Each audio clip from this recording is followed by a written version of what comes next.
Hi friends, എല്ലാവർക്കും media 3 മലയാളത്തിലേക്ക് സ്വാഗതം. എന്താണ് ലോ ഓഫ് അട്രാക്ഷൻ അഥവാ ആകർഷണ നിയമം എന്നതിനെക്കുറിച്ചൊരു വീഡിയോ മുമ്പ് ചെയ്തിരുന്നു. അതിൻ്റെ ബാക്കിയായിട്ടാണ്, രണ്ടാം ഭാഗമായിട്ടാണ് ഈ വീഡിയോ ചെയ്യുന്നത്.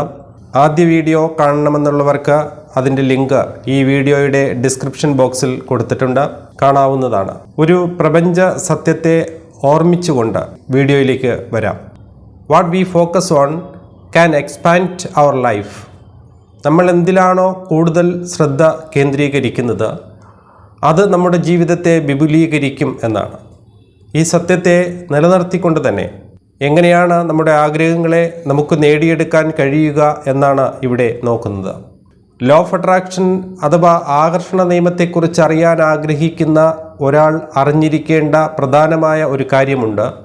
പൊതുവെ നമ്മൾ കേൾക്കുന്ന പോലെ പോസിറ്റീവായി ചിന്തിച്ചാൽ കാര്യങ്ങളെല്ലാം പോസിറ്റീവായി വരും എന്ന ചൊല്ല് അതിൻ്റെ പ്രവർത്തന രീതിയുമായി ബന്ധപ്പെടുത്തി നോക്കുമ്പോൾ ചെറിയ തോതിൽ ഒരു പാകപ്പിഴ അതിൽ കാണുന്നുണ്ട്.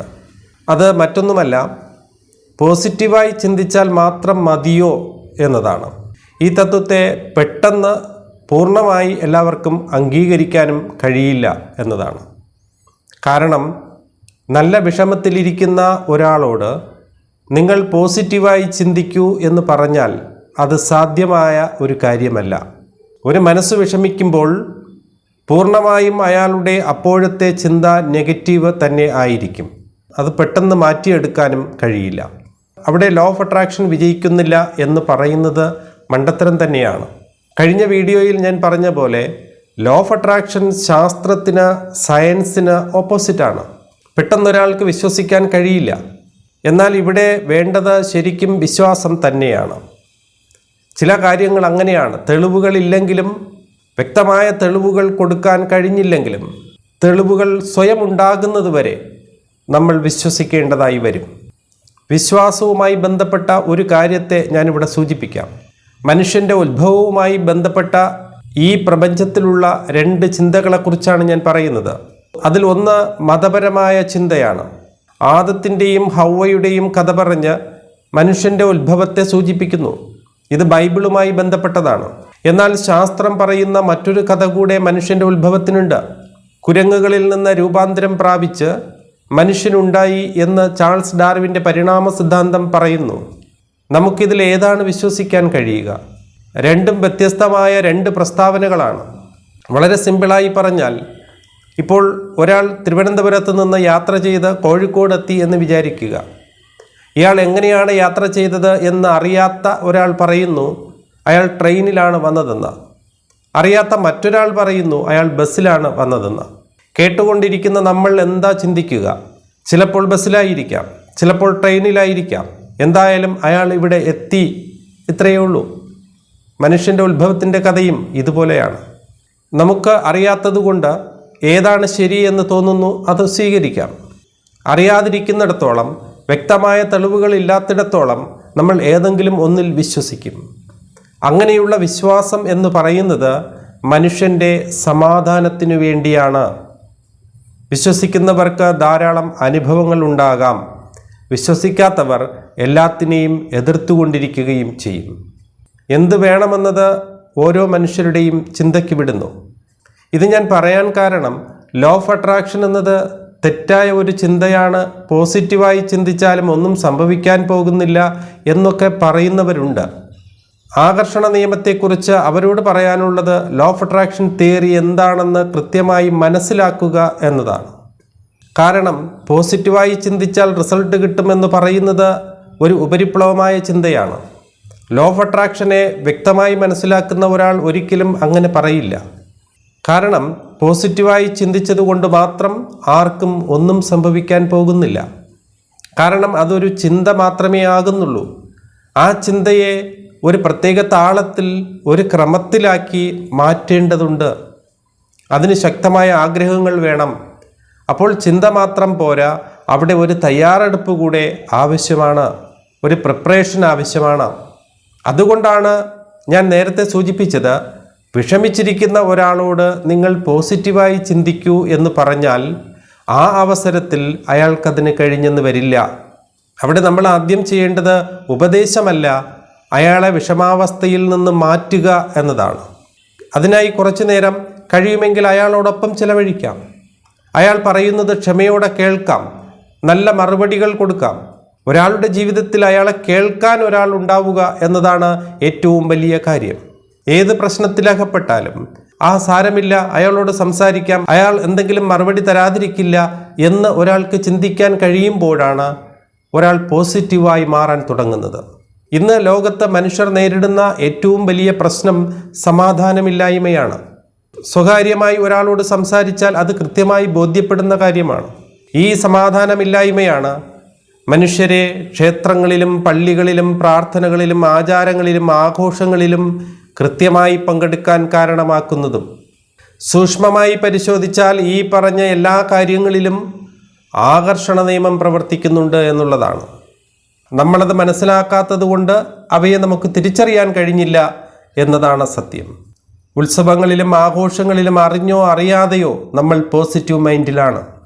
ഇനി നമ്മൾ അറിയാൻ ശ്രമിക്കുന്നത് എങ്ങനെയാണ് ലോ ഓഫ് അട്രാക്ഷൻ എന്ന തിയറി ഉപയോഗിച്ചുകൊണ്ട് നമുക്ക് വേണ്ടുന്ന കാര്യങ്ങൾ നേടിയെടുക്കാം എന്നാണ്. ആദ്യമേ തന്നെ ഒരു കാര്യം പറയാനുള്ളത്, നാളെ ഒരു ലോട്ടറി അടിക്കണം എന്ന ചിന്തയോടെ ഇന്ന് ലോ ഓഫ് അട്രാക്ഷൻ പ്രാക്ടീസ് ചെയ്യാതിരിക്കുക എന്നതാണ്. ഇതിൻ്റെ കാരണം ലോ ഓഫ് അട്രാക്ഷൻ പ്രവർത്തിക്കുന്ന രീതി എങ്ങനെയാണെന്ന് മനസ്സിലാക്കി കഴിയുമ്പോൾ കൃത്യമായി അത് മനസ്സിലാകും. ലോ ഓഫ് അട്രാക്ഷൻ അഥവാ ആകർഷണ നിയമത്തിൽ ആകർഷണം എന്ന വാക്കിന് വളരെയധികം പ്രാധാന്യമുണ്ട്. അതുപോലെ തന്നെ പോസിറ്റീവ് ചിന്തകൾക്കും കാര്യമായ പ്രാധാന്യമുണ്ട്. എന്നാൽ നേരത്തെ സൂചിപ്പിച്ച പോലെ പോസിറ്റീവ് ചിന്തകൾ മാത്രം പോരാ എന്ന് മാത്രം. ഒരു ക്ലാസ് മുറിയിലെ സംഭവത്തെ ഉദാഹരണമായി സൂചിപ്പിക്കാം. ഒരു ക്ലാസ്സിൽ 50 വിദ്യാർത്ഥികൾ ഇരിക്കുന്നു. അധ്യാപകൻ ഈ 50 വിദ്യാർത്ഥികൾക്കുമായി ഒരേ പാഠം അല്ലെങ്കിൽ ഒരേ വിഷയം പഠിപ്പിക്കുന്നു. വിദ്യാർത്ഥികൾ അത് പഠിച്ച് പരീക്ഷ എഴുതുമ്പോൾ 50 പേർക്കും ഒരേ രീതിയിലല്ല മാർക്ക് ലഭിക്കുക. വ്യത്യസ്തമായ മാർക്കുകൾ വാങ്ങുമ്പോൾ കുറഞ്ഞ മാർക്ക് വാങ്ങുന്ന കുട്ടിയെ നമ്മൾ പറയുന്നത് അവൻ അല്ലെങ്കിൽ അവൾ ബുദ്ധിയില്ലാത്ത കുട്ടി എന്നാണ്. അവിടെ എന്ത് മാനദണ്ഡം ഉപയോഗിച്ചാണ് മാർക്ക് കുറഞ്ഞ കുട്ടിയുടെ ബുദ്ധിയെ നമ്മൾ വിലയിരുത്തിയത്? വ്യക്തമായി പറഞ്ഞാൽ അതിന് ഉത്തരം നമുക്കറിയില്ല എന്നതാണ്. അതൊരു സാധാരണ പറച്ചിൽ മാത്രമാണ്. ഇവിടെ സംഭവിച്ചത് എന്താണെന്ന് മനസ്സിലാക്കാൻ ആരും ശ്രമിക്കാറില്ല എന്നതാണ് സത്യം. ഇവിടെ ക്ലാസ്സിൽ 50 കുട്ടികളും അധ്യാപകൻ്റെ മുന്നിൽ ഒരേ വിഷയത്തെ കേട്ടിരുന്നത് 50 രീതികളിലാണ് എന്നതുകൊണ്ടാണ്. അവിടെ ഉണ്ടായിരുന്നതിൽ ചില കുട്ടികളുടെ മനസ്സ് പൂർണ്ണമായും അവിടെ ഉണ്ടായിരുന്നു. അവർ നന്നായി ശ്രദ്ധിച്ചിരുന്നു. എന്നാൽ കുറച്ചുപേരുടെ മനസ്സ് അവിടെ ഇല്ലായിരുന്നു. അധ്യാപകൻ പറഞ്ഞ കാര്യങ്ങൾ ശ്രദ്ധിക്കാനുള്ള മനസ്സ് അവർക്ക് അപ്പോൾ ഇല്ലായിരുന്നു. ഒരുപക്ഷെ ആ വിദ്യാർത്ഥിയുടെ വീട്ടിലെ സാഹചര്യം ചിന്തിച്ചിരുന്നിരിക്കാം. ഒരുപക്ഷെ രാവിലെ നേരെ ഫുഡ് കഴിച്ചിട്ടല്ലായിരിക്കാം അവർ വന്നത്. ഇങ്ങനെ ഓരോ വിദ്യാർത്ഥിക്കും വിഷയത്തിൽ ശ്രദ്ധിക്കാൻ കഴിയാത്തതിന് നിരവധി കാരണങ്ങൾ ഉണ്ടാകാം. നമ്മളതിനെ ബുദ്ധിയുടെ മേൽ പഴിചാരിയെന്നേ ഉള്ളൂ. മറ്റൊരു കാര്യം, ഇവിടെ വിഷയം കേട്ടത് ഒരുപോലെയാണെങ്കിലും ആ വിഷയത്തെക്കുറിച്ച് കുട്ടികൾ ചിന്തിച്ചതും മനസ്സിലാക്കാൻ വേണ്ടി അവർ ആഗ്രഹിച്ചതും പ്രവർത്തിച്ചതും ഒരുപോലെയല്ല എന്നതുകൊണ്ടാണ് മാർക്കിൽ വ്യത്യാസം വന്നത്. ഇവിടെ ഇത് പറയാൻ കാരണം ലോ ഓഫ് അട്രാക്ഷൻ അഥവാ ആകർഷണ നിയമം ഒരാളിൽ പ്രവർത്തിക്കുന്നത് അയാളുടെ സാഹചര്യങ്ങളുമായി ബന്ധപ്പെട്ടാണ്. അതിൽ കുട്ടികളെന്നോ മുതിർന്നവരെന്നോ ജാതിയുടെയോ മതത്തിൻ്റെയോ വ്യത്യാസമില്ല. ഇവിടെ വിദ്യാർത്ഥികളിൽ കുറച്ചുപേർ ആ വിഷയത്തെ ഒന്നിലധികം തവണ വായിച്ച് മനസ്സിൽ സൂക്ഷിച്ചു വെച്ചു. ചിലർ അത് കേട്ടപ്പോൾ തന്നെ മനസ്സിൽ സൂക്ഷിച്ചു. ചിലർ അതിനെ പിന്നീട് വായിക്കുകയോ അതിനെക്കുറിച്ച് ചിന്തിക്കുകയോ ചെയ്തിട്ടുണ്ടാവില്ല. സ്വീകരിച്ചത് വ്യത്യസ്ത രീതികളിലാണെങ്കിൽ അതിൻ്റെ വ്യത്യാസം റിസൾട്ടിൽ വ്യക്തമായി പ്രതിഫലിക്കും. ഈ ഒരു സംഭവത്തിലൂടെ മറ്റൊരു കാര്യം കൂടെ ഇവിടെ വ്യക്തമാകുന്നു. ഏറ്റവും വളരെ പ്രാധാന്യമുള്ള ഒരു കാര്യമാണത്. അതായത് കേൾക്കുവാനും കാണുവാനും പ്രവർത്തിക്കുവാനും ഒരു മനസ്സും കേട്ടതിനെയും കണ്ടതിനെയും സൂക്ഷിക്കുവാൻ മറ്റൊരു മനസ്സും പ്രവർത്തിക്കുന്നുണ്ട്. ലോ ഓഫ് അട്രാക്ഷൻ അഥവാ ആകർഷണ നിയമത്തിൻ്റെ രീതിയിൽ പറഞ്ഞാൽ ബോധ മനസ്സും ഉപബോധ മനസ്സും, കോൺഷ്യസ് മൈൻഡും സബ് കോൺഷ്യസ് മൈൻഡും. ബോധ മനസ്സുകൊണ്ട് കേൾക്കുകയും കാണുകയും പ്രവർത്തിക്കുകയും ചെയ്തു. അതൊക്കെ സൂക്ഷിച്ചു വയ്ക്കാൻ ഉപബോധ മനസ്സും. ഈ രണ്ട് മനസ്സും രണ്ട് രീതിയിലാണ് പ്രവർത്തിക്കുന്നത്. ബോധമനസ്സിൻ്റെ പ്രത്യേകത അതിന് ശരിയും തെറ്റും വ്യക്തമായി തിരിച്ചറിയാൻ സാധിക്കുമെന്നതാണ്. സാധാരണ നമ്മൾ കാര്യങ്ങളെ നോക്കിക്കാണുകയും കേൾക്കുകയും അതിനനുസരിച്ച് നമ്മുടെ പ്രവൃത്തികളും ചേർന്ന ഒരവസ്ഥ. എന്നാൽ ഉപബോധ മനസ്സിന് ശരിയും തെറ്റും തിരിച്ചറിയാൻ കഴിയില്ല. നമ്മൾ എന്താണോ കൂടുതലായി കേട്ടത്, ആവർത്തിച്ച് കേട്ടത്, കണ്ടത്, അല്ലെങ്കിൽ പ്രവർത്തിച്ചത്, അല്ലെങ്കിൽ വൈകാരികമായി തോന്നിയത്, അതിശക്തമായി ആഗ്രഹിച്ചത്, അതുമാത്രമേ ഉപബോധ മനസ്സിൽ ഉണ്ടാകൂ. അത് ശരിയാവാം, തെറ്റാവാം. അതുമാത്രമല്ല, ഉപബോധ മനസ്സിലേക്ക് കയറിക്കൂടുന്ന ഒരു കാര്യം അതെന്തുമാകട്ടെ പെട്ടെന്ന് മാഞ്ഞു പോകുന്ന ഒന്നായിരിക്കില്ല. ഏറ്റവും നല്ല ഉദാഹരണം സ്നേഹം തന്നെയാണ്. സ്നേഹത്തിൻ്റെ തീവ്രത കൂടുമ്പോൾ അതിൽ വൈകാരികത കൂടുകയും അത് ബോധമനസ്സിൽ നിന്നും ഉപബോധ മനസ്സിലേക്ക് കയറുകയും ചെയ്യും. പിന്നെ അതിനെ അടർത്തി മാറ്റാൻ ചിലപ്പോൾ ഒരു ശക്തിക്കും കഴിഞ്ഞെന്ന് വരില്ല.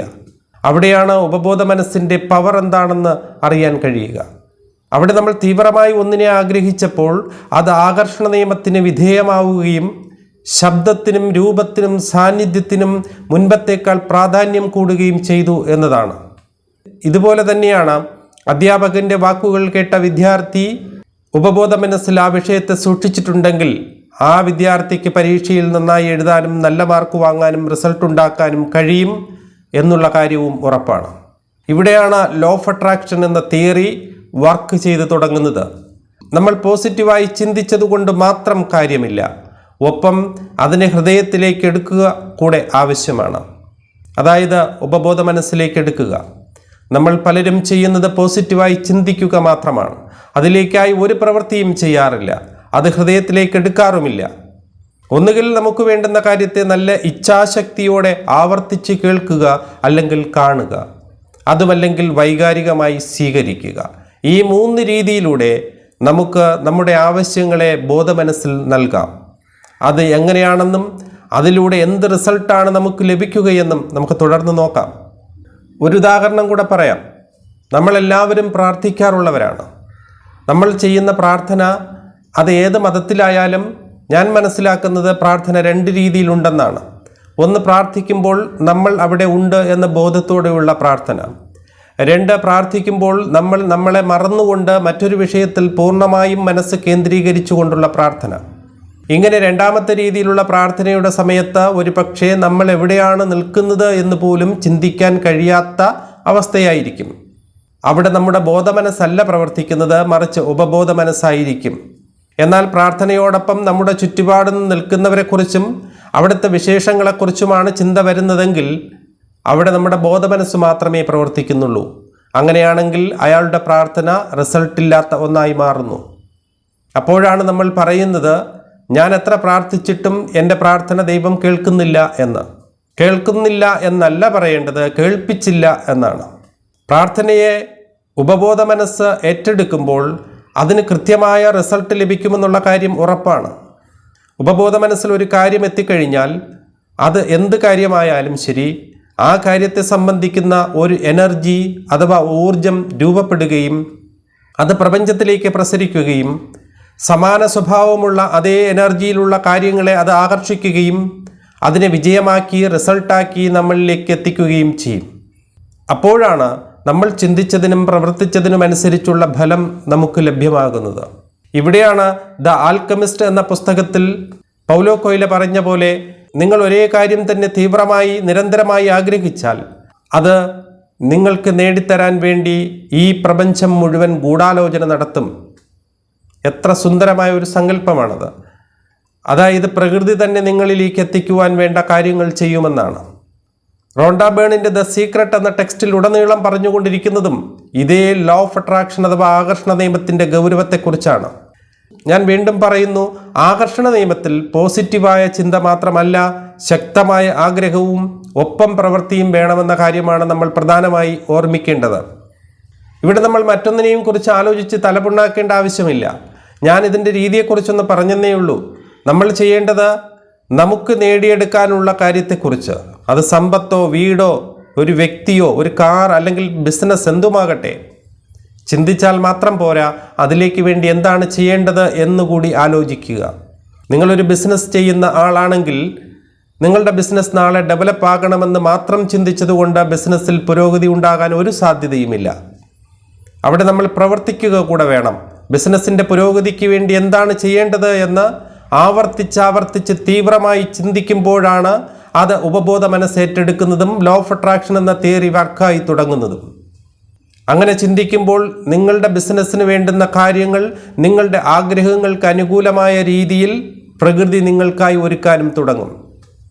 ആ സമയങ്ങളിൽ നിങ്ങളുടെ ബിസിനസ്സിലേക്ക് എന്തെങ്കിലും ഒരു സാധനം പർച്ചേസ് ചെയ്യുവാനായി പോകുമ്പോൾ നിങ്ങളുടെ മനസ്സിൽ ആഗ്രഹിച്ച ആ സാധനമായിരിക്കും നിങ്ങൾ ആദ്യം കാണുന്നത്. ഈ ഒരവസ്ഥ ഏത് കാര്യത്തിലും സാധ്യമാണ്. ഇങ്ങനെ മനസ്സിനെ നിയന്ത്രിക്കാനായി ആകർഷണ നിയമത്തിൽ വളരെ സിമ്പിളായിട്ടുള്ള പലതരത്തിലുള്ള ടൂളുകൾ നമ്മൾ ഉപയോഗിക്കാറുണ്ട്. ഗ്രാറ്റിറ്റ്യൂഡ്, അതുപോലെ തന്നെ വിഷൻ ബോർഡ്, മെഡിറ്റേഷൻ തുടങ്ങി ഒത്തിരി ടൂളുകൾ. ലോ ഓഫ് അട്രാക്ഷൻ അഥവാ ആകർഷണ നിയമത്തിൽ ഉപയോഗിക്കുന്ന പലതരത്തിലുള്ള ടൂളുകളെക്കുറിച്ചും അവ എങ്ങനെയാണ് ഉപയോഗിക്കേണ്ടത്, അങ്ങനെ ഉപയോഗിക്കുമ്പോൾ ഉണ്ടാകുന്ന റിസൾട്ട് എന്താണെന്നും ഓരോന്നും വിശദമായി തന്നെ അടുത്ത വീഡിയോയിൽ വ്യക്തമായി പറയുന്നുണ്ട്. ഇപ്പോൾ തന്നെ ഈ വീഡിയോ കുറച്ച് സമയം കൂടിയിട്ടുണ്ട്.